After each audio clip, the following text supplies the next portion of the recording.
Rita Bowman says, recently you mentioned that you watch The Matrix frequently. Which one or which ones? What do you love and what inspires you the most? And then they list props, effects, fight sequences, acting, writing, working with Fawn. Are there greater meanings that are important to you? All of those things were amazing. Working on the props and effects, seeing fight sequences, working with Fawn. By the way, Fawn is here at Tested today doing some work, filming with us, which is delightful. The Matrix film that I watch frequently is the original first Matrix. I did not work on that one. I think of it as a perfect movie.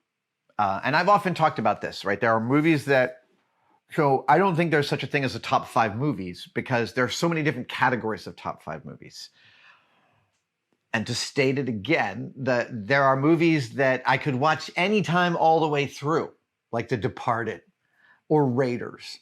But in terms of my makeup of like what built me, Raiders is much more important to how I am as a person because the time it showed up in my life and how much I love it, it's much more important to me as a person than The Departed.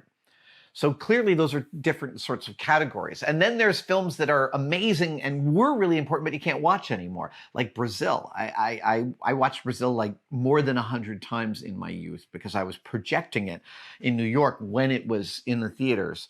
And while that movie informs so much of my aesthetics, as an adult and mature maker, it's hard for me to sit through it again simply because I've seen it so many times. But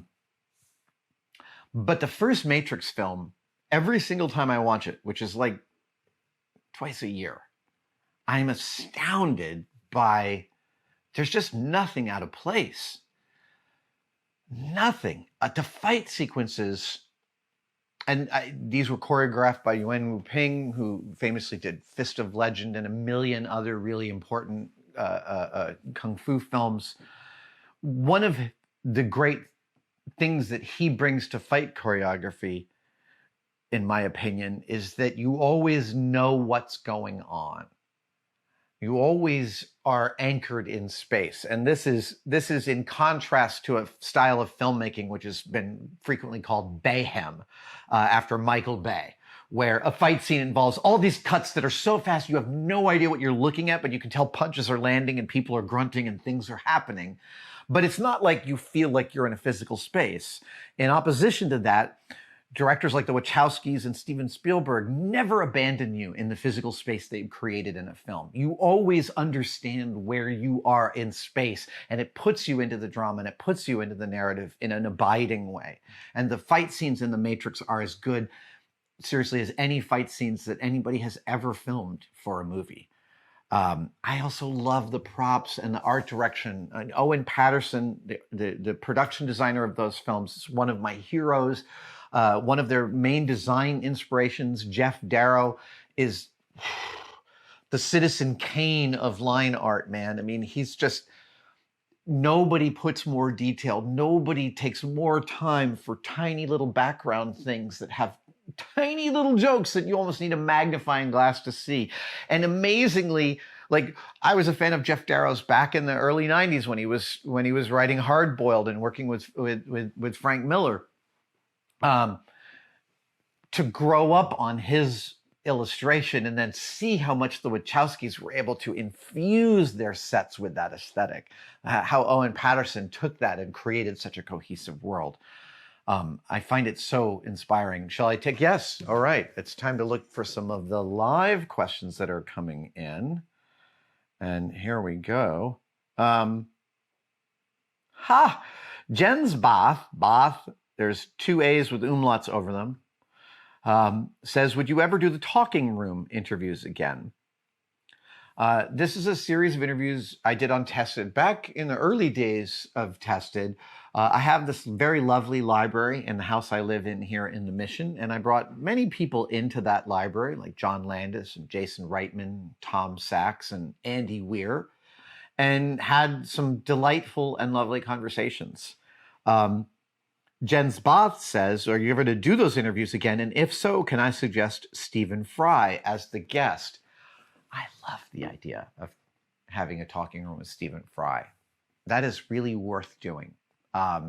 Stephen Fry is a British actor, comedian, writer, etc.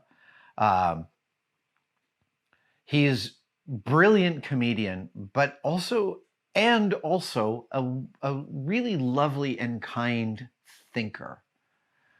Stephen wrote an amazing piece about how digital cameras had harmed his love of book signings, specifically because they changed the economy of a book signing from an interaction to the transactional nature of a selfie.